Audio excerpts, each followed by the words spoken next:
ప్రజల్లో అమాయకత్వం ఉన్నంత వరకు, ప్రజల్లో టాపిక్ డైవర్షన్ మీదకే వెళ్ళిపోతున్నంత వరకు ఆంధ్ర తెలంగాణ ప్రభుత్వాలు అదే నాటకం ఆడతాయి.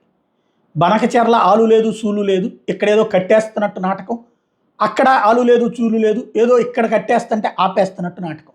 ఇద్దరు వాళ్ళ చేతుల్లో ఉన్న మీడియా ద్వారా నాటకాలు ఆడుతున్నారు. అది కట్టాలంటే వీళ్ళ వల్ల కాదు, వీళ్ళు బతికుండగా కట్టగలరో లేదో కూడా డౌటే. ఎందుకంటే అది ఆషామాషి కాదు. 80-90 వేల కోట్ల రూపాయలు టోటల్గా పూర్తయితే 1,50,000 కోట్ల రూపాయలు. అరే అమరావతికి సెండా 50,000 కోట్లు 40,000 కోట్లు లేక తిప్పలు పడుతున్నాం, నా తిప్పలు పడుతున్నాం. పోలవరానికి కేంద్రం డబ్బులు ఇవ్వకపోతే అడుగు ముందుకేయలేకపోయాం, చివరికి అడ్వాన్సులు ఇస్తే నడిపించుకుంటున్నాం.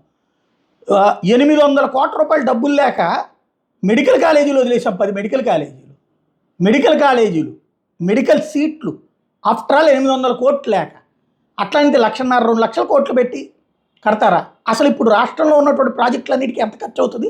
25,000 కోట్లు ఖర్చు పెడితే, ఇది తెలుగుదేశమే చెప్పింది ఎలక్షన్స్ ముందు, అంతకుముందు జగన్ కూడా చెప్పాడు ఎలక్షన్స్ ముందు. 25,000 కోట్లు ఖర్చు పెడితే రాష్ట్రంలో సాగునీటి ప్రాజెక్టులన్నీ పూర్తయిపోతాయి. ఆంధ్రప్రదేశ్లో పెండింగ్లో ఉన్నాయి.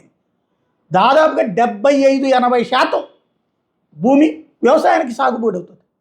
అంత అద్భుతమైన ఛాన్స్ ఉంటే నువ్వు 80,000 కోట్లు 90,000 కోట్లు గోదావరిలో వృధాగా పోయే నీళ్ళని మేము వాడతాం, అరే అట్టట్ట నువ్వు వాడతావు. వాళ్ళు ఎందుకు ఈ నాటకాలన్నీ? ఎవరి కోసం ఈ నాటకాలన్నీ? అవన్నీ నువ్వు చెయ్యి, ముందు ఇక్కడికి పూర్తి చేయి. 25,000 కోట్లతో పూర్తి అయిపోతే ఆల్ ప్రాజెక్ట్స్ కంప్లీట్గా అయిపోతాయి కదా. తర్వాత ఏదో నువ్వు సముద్రంలో పారపోసేవాడు, ముందు ఇక్కడ అవసరమైనవి వాడు. ఏం జరుగుతోంది? ఇక్కడ ఏం లేదు. బట్ రోజు ఒకదంపుడు ఉపన్యాసాలు, అక్కడేమో బీఆర్ఎస్ కాంగ్రెస్ వాళ్ళ నాటకాలు, బీజేపీని ఇరుకుని పెట్టడానికి ఇద్దరు కలిసి నాటకాలు, ఒకళ్ళనొకళ్ళు ఇరుకుని పెట్టుకోవడానికి చంద్రబాబు నాయుడు పెట్టి నాటకాలు. ఇక్కడ ఈయన దాన్ని వినియోగించుకుంటూ టాక్టికల్ గేమ్.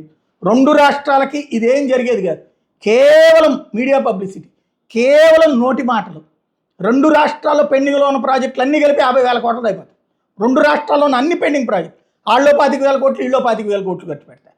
ఏది పూర్తి చేయరు, నాటకాలతో నడిపిస్తున్నారు, ప్రజల్ని పచ్చి దగా చేస్తున్నారు. ఇరు రాష్ట్రాల్లో అన్ని రాజకీయ పార్టీలు ఈ గేముల్లో పావు అవుతున్నాయి. ప్రజలు అర్థం చేసుకోకపోతే అమాయకత్వం. అర్థం చేసుకుని సరిగ్గా ఇదిగో నాది ప్రాజెక్ట్ పూర్తి చేయి, నా ఏరియాకి 30 ఏళ్ళ నుంచి కొట్టుకు చేస్తున్నాం, 20 ఏళ్ళ నుంచి కొట్టుకు చేస్తున్నాం, అక్కడ వచ్చేసింది అంటారు పూర్తిగా. అదిగో అయిపోయిందంటారు, ఇదిగో అయిపోయిందంటారు. అవ్వదు.